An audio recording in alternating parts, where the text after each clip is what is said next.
Ermənilər Qarabağ iddiasına düşəndə necə ki, oradan 200 mindən artıq soydaşımız Azərbaycanlılar qovuldu. Həmin təsir eləcə də Cəfər Cabbarlı adına İrəvan Azərbaycan Dövlət Dram Teatrının iptal etdiyində göstərir. Hadisələr ilə ilk dəfə teatr binasına od vurulmasına başladı. Ondan sonra məlumdur ki, teatr orada qala bilməzdi.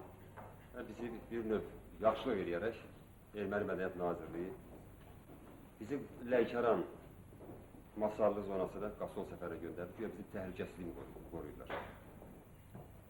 1988-ci ildə dekabr ayının içində Qasol sona çatanda məlum oldu ki, artıq teatrda işləyən aktyorların, işlərin heç birinin evi, eşi qalmamış, kimlər arasında bölüşdürülmüş, talan olmuş, zəbt olunmuş.